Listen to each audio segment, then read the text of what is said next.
You ever notice how some lads seem to steal cars at auction for next to nothing, and the rest walk out wondering how they just paid top dollar for a total clunker? That's not luck, that's knowing the game. And today, you're learning it. I'm Paul. Welcome to Bid for Autos. Irish born, auction obsessed, and here to save you from buying rubbish. I've lost money, I've made money, and now I'll help you skip the painful bits. Let's start with what nobody tells you. Auction listings are like Tinder profiles. All charm, no truth. They'll show one lovely angle, perfectly lit, clean as a whistle. But where's the dented side? Where's the underbody?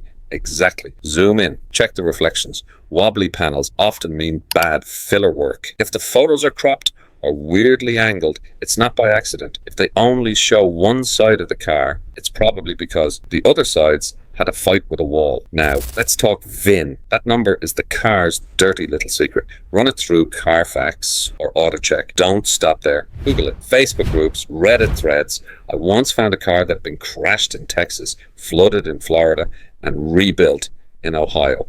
All under different listings. If the VIN shows up more than your cousin Barry at the pub, walk away. Alright, now the bit everyone gets wrong. Bidding. Most people dive in early, thinking they'll scare off the competition. Spoiler, they won't. They'll just drive the price up for no reason. Smart bidders wait, they hang back, they let everyone else panic. Then, 5 seconds to go, boom, one clean bid, no drama, no ego, just precision. It's not about being fast, it's about being right. And before you go patting yourself on the back for winning, here come the fees. Copart IAAI. They'll slap you with buyer's premiums, gate fees, dock fees, storage fees.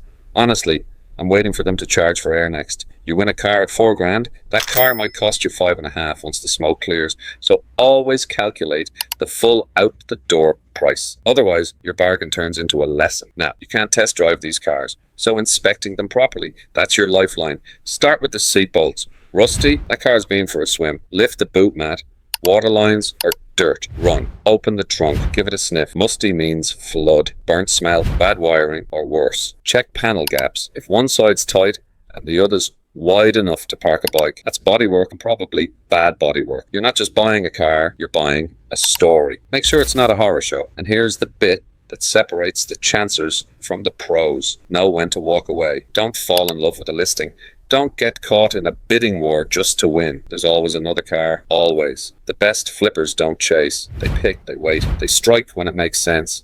Not when their ego tells them to. Car auctions are poker. You don't win by showing your hand too early. You win by watching, reading the room, and knowing when to fold. So, next time you're on Copart or IAAI, remember what you've learned here. Slow down, do your homework, zoom in, run that VIN, check the fees, and for the love of all things holy, don't bid like a lunatic. Follow Bid for Autos. I'll show you the ropes. With a bit of luck and a bit more common sense, we'll have you flipping smart in no time.